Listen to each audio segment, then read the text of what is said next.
नीतीश जी तो बिहार को गर्त में डाल हमेशा अपने ही नेताओं का जो उनके बहुत निकटतम रहे हैं, उनके साथ उन्होंने हमेशा गड़ाक तो वो सभी को करते हैं। अपने ही दल में वो दलितों के लिए उनके दिल में कोई प्रेम भाव है, वो दलितों के लिए बिल्कुल ही संसद जो लगाया गया, जो भीड़ जुटाई गई, प्रलोभन देकर के जुटाई गई, अब कोई कहानी बची नहीं है, सारी कहानी सामने तनिक भी प्रेम नहीं है और ये बिहार की जनता जानती है।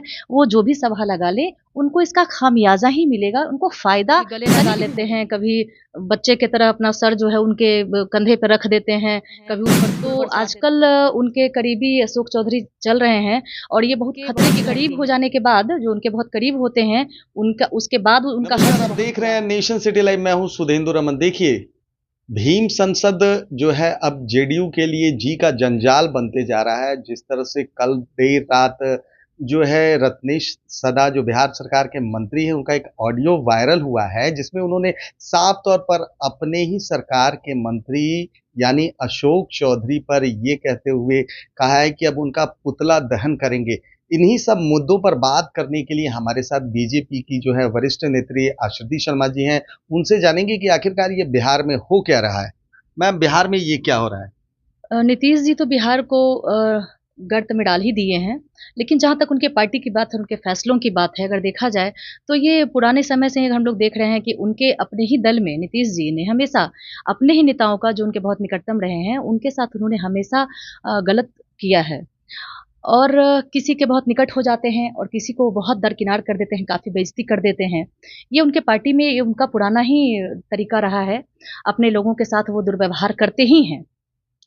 अब वो भीम संसद का जब वो ले रहे थे सभा, तो वहाँ पे उनको उनके ही अपने ही नेता जो रुष्ट हो गए हैं और अब वो पुतला दहन करें या जो भी करें, उनकी बेइज्जती तो वहाँ हो गई है। नहीं, लगातार दलितों की का जो अपमान कर रहे हैं। इससे पहले जीतन राम मांझी और भरे मंच से रत्नेश सदा से तू तड़ाक करके बात करना कहाँ तक जायज है? तू तड़ाक तो वो सभी को करते हैं, अपने ही दल में वो दलितों के लिए उनके दिल में कोई प्रेम भावना है नहीं। वो तू तड़ाक अपने ही नेता के साथ कर बैठते हैं, तो दूसरे दलितों जो गरीब हैं, जो वाक़ई में जो ज़रूरतमंद लोग हैं, उनकी वो क्या मदद करेंगे, जब वो अपने पार्टी के ही नेताओं का जब वो अपमान करते हैं, उनका जो स्वभाव है, वो दलितों के लिए बिल्कुल ही हितकारी नहीं है। वो हमेशा ही अपमान कर रहे हैं, सदन में अपमान करना, जीतन राम मांझी जी का तू-तड़ाक करना और तू-तड़ाक का तरीका से आप समझ सकते हैं, तू-तड़ाक करना तो चल जाता है चलिए दोस्तों में, लेकिन जब आप उसको गहराई से सुनेंगे, तो आपको समझ में आएगा कि वो कितना हीन, कितना नीच जैसे कोई उपकार कर दिए थे, इस तरह का उनका भाषा शैली है।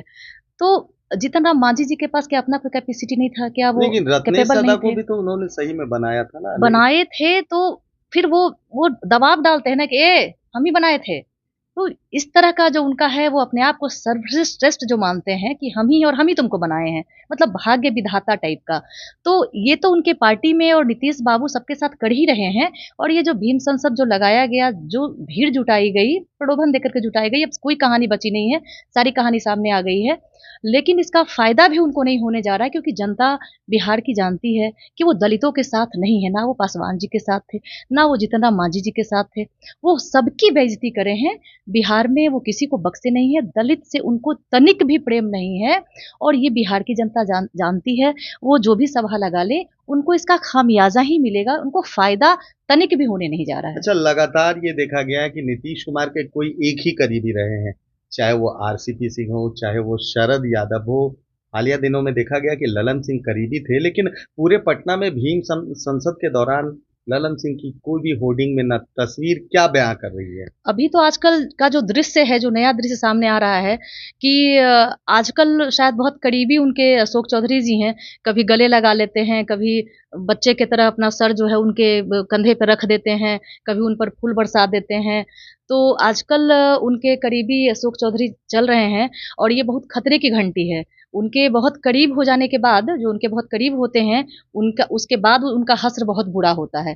ख़ैर ये उनके अपने पार्टी के अंदर की बात है कि वो किनको करीब कितने देर तक रखते हैं, लेकिन कुछ ही क्षण तक वो अपने करीब किसी को रखते हैं। जितना करीब उनके जो जाते हैं, उसके साथ दुर्व्यवहार उतना ही भारी तरीके से किया जाता है। अच्छा, बिहार सरकार का जो कैलेंडर है जारी हो चुका है, जिसमें छुट्टियों की लिस्ट भी आ चुकी है, लेकिन इस बार देखा गया है कि हिंदुओं की छुट्टियों में कटौती की गई है। वहीं अगर मुस्लिम समुदाय के पर्वों की बात की जाए तो उसमें बढ़ोतरी हुई है, क्या कहेंगे? देखिए, नीतीश जी तो खुलकर ही मुस्लिम समाज के साथ हैं और वो तो जग ज़ाहिर है कि वो तुष्टीकरण के लिए कुछ भी करेंगे। एक तरीके से देखा जाए तो हमको ऐसा लग रहा है कि अब वो ऐसा बिल्कुल दिखाना चाहते हैं, जो ये कैलेंडर अभी आया, इसमें जिस तरह से हिंदुओं के साथ जो अन्याय हुआ है, बिल्कुल हम पाकिस्तान में जैसे अब इसको फ़ील करें कि हम लोग पाकिस्तान में हैं, कुछ इस टाइप का व्यवहार किया गया है और अब जो सब कुछ हो जाता है तो वो ठीकरा जो है मंत्री पे डाल देते हैं। मंत्री तो भाई आपके पहले से ही जो सनातन धर्म को गाली दे ही रहे हैं, लेकिन सूबे के मुख्यमंत्री आप हैं, राज्य को आपको देखना है। सभी जो समाज हैं, जो सभी वर्ग हैं, सबको आपको देखना है।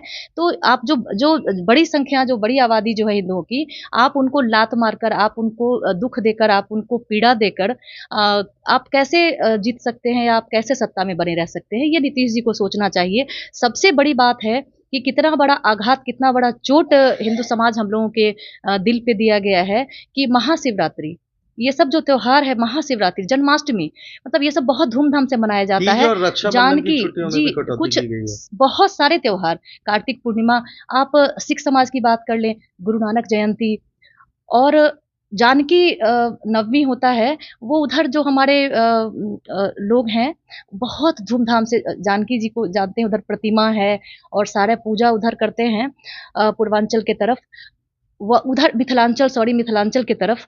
तो मिथिलांचल वालों से लेकर और इधर आप मगध देख लें, जो हम लोगों का इलाका है, तो इधर सम्राट अशोक जी का जो जयंती था, उसको भी काट दिए। बहुत मतलब लंबा लिस्ट है, जैसे कि बैठे थे बिल्कुल लेकर के कि कितना आघात, कितना चोट पहुँचाना है, सब खत्म, सब समाप्त कर देना है। अब कौन-सी छुट्टी बची है, 1 दिन 2 दिन की छुट्टी बची है। अगर आप मुस्लिम तुष्टीकरण कर रहे हैं, मुस्लिमों को खुश कर रहे हैं, मुस्लिम के लिए अच्छे काम करना, किसी भी धर्म के लिए अच्छे काम करना तो सभी हमारे देश में हिस्सा है, करना चाहिए। लेकिन आप हिंदू समाज को लात के नीचे रखना चाहते हैं, उनको डिमोरलाइज़ करना चाहते हैं, उनको समाप्त करना चाहते हैं। आखिर आप करना क्या चाहते हैं हमारे धर्म के साथ? प्रश्न ये है। और ये जो आघात, ये जो चोट जो आप हिंदू समाज पे दिए हैं, वो हिंदू समाज इसका भी उनको चुनाव आने दीजिए, इसमें भी उनको इसका सज़ा के तौर पे वो देगी। अच्छा, भीम संसद में एक तरफ अभिभाषण दे रहे थे, नीतीश कुमार मद्य निषेध के बारे में बता रहे थे, वहीं दीघा क्षेत्र से उसी दिन 26/11 को लगभग 1 करोड़ की शराब जब्त होती है, वो भी दीघा थाने से महज 50 से 100 मीटर की दूरी पर। देखिए, आप इधर अगर आप आते हैं दीघा की तरफ, उधर आए दिन मतलब शराब का, वहाँ शराब माफिया, वहाँ धड़ल्ले से काम कर रहे हैं और प्रशासन का मिला-भगत आप कहिए, क्योंकि प्रशासन का मिला-भगत इसलिए कह सकते हैं, अगर प्रशासन कड़ी हो जाती, तो ये धंधा इस तरीके से चलता नहीं, चाहे शराब का हो या बालू का हो। तो दीघा में और उस क्षेत्र में आप जहाँ भी आप देखेंगे बालू का कारोबार है, जहाँ भी नदी है, आप उधर देखेंगे धड़ल्ले से काम चल रहा है। आप छपरा एक दिन हम लोग जा रहे थे, वहाँ इतना ट्रक जाता है कि अब छपरा में सड़क नहीं रह गया है। मतलब मद्य लालू जी को मद्य सोचना निषेध चाहिए। दिवस के रूप में कह रहे थे कि घोषित करेंगे। क्या वाक़ई जी। बिहार में शराब बंद है? क्या वाक़ई लोग शराब पीकर नहीं मर रहे हैं बिहार में? ये यही वहाँ पे वो उनकी चूक हो गई कि इधर वो भाषण में दे रहे हैं कि आज इस दिवस के रूप में मनाएँगे। शराबबंदी आप किए नहीं और उस दिवस के रूप में आप उसको मना रहे हैं। मतलब अनर्गल बात कर रहे हैं, जो दिवस है उस दिवस को ही आप मना लीजिए, ये वही आखिर बहुत हो चूक तो जाएगा। है ना, बिहार सरकार की चूक है, पुलिस बहुत प्रशासन की बहुत बड़ी चूक है। चूक है, बहुत बड़ी चूक है।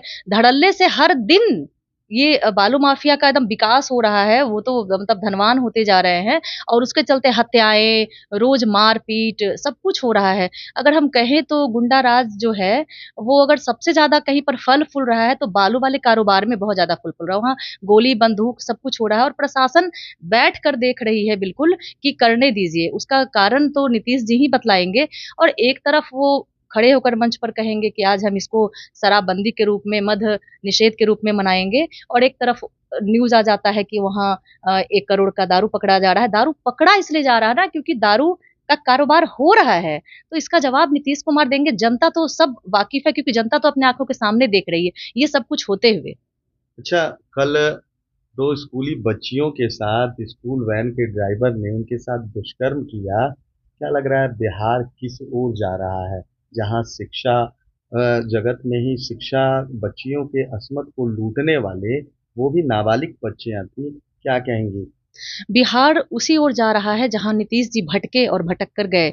जिस चीज को वो जहां से वो लड़कर बिहार को आजादी दिलवाए थे जंगल राज से, आज उन्हीं के साथ वो गए हैं और वही हालात सेम टू सेम है और ज्यादा ही हालात खराब हैं।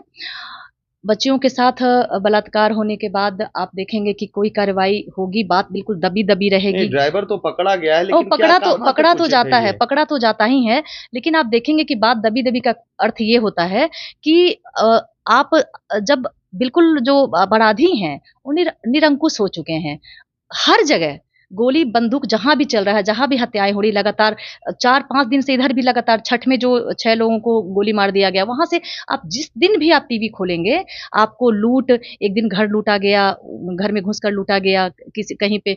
तो ये लगातार ही आप देखेंगे। जब आप समझेंगे इन चीजों को तो आप देखेंगे कि ये सिर्फ इसलिए हो रहा है कि अपराधी निरंकुश हो गए हैं, या कहिए कि वो बिल्कुल आजाद खुला महसूस कर रहे हैं आज की सरकार में, स्वतंत्र महसूस कर रहे हैं, उनको छत्र छाया मिला हुआ है सरकार का।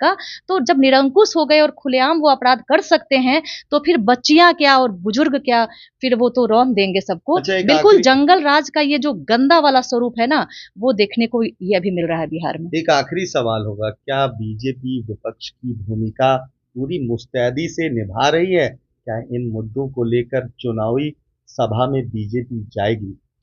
बीजेपी पूरी तरह से तैयार है और आप देखेंगे कि विपक्ष के रूप में आप नहीं कह सकते हैं, आप ये कहिए कि जनता के दुखों को देखते हुए, उनके हितों को देखते हुए बीजेपी का हर नेता एक एक मुद्दे को उठा रहे हैं, आवाज उठा रहे हैं, सड़कों पर जा रहे हैं, हर तरीके से बिहार को इनसे मुक्ति दिलाने के लिए मुस्तैदी से जनता के साथ खड़ी है भाजपा। और जनता भी समय देख रही है कि कितनी जल्दी मुक्ति मिली नीतीश कुमार जी से, क्योंकि नीतीश जी का ये कदम, जो वो भटके हैं और भटक कर गए हैं राजद में, ये कदम उनका इतना गलत कदम साबित होगा, इसका खामियाजा नीतीश जी को इतना ज्यादा भुगतना पड़ेगा कि वो उनको पछताने के लिए फिर कहीं पे जगह नहीं मिलेगा और भाजपा मुस्तैदी से जनता के साथ है और उनको उखाड़ फेंकेगी।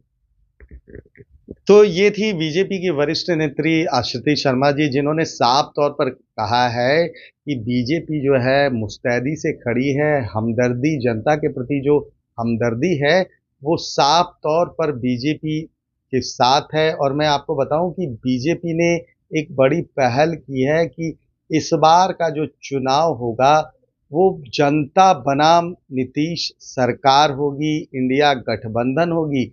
एक नेता की बात मुझे याद आ रही कि उन्होंने साफ तौर पर कहा था कि बिहार के बारे में कि शराब और बालू बिहार में इस तरह से फैला हुआ है कि जिसको साइकिल चढ़ने की औकात नहीं थी वो आज मर्सिडीज चढ़ रहा है। फिलहाल जिस तरह से जो अपराध नियंत्रण में बिहार में नहीं है, हमारे साथ जो बीजेपी की नेत्री आश्रिति शर्मा जी ने साफ तौर पर कहा है कि जनता 2024 और 25 में नीतीश कुमार को सबक जरूर सिखाएगी। फिलहाल तमाम हमारी ऐसी खबरों को देखने के लिए आप देखते रहिए नेशन सिटी लाइव।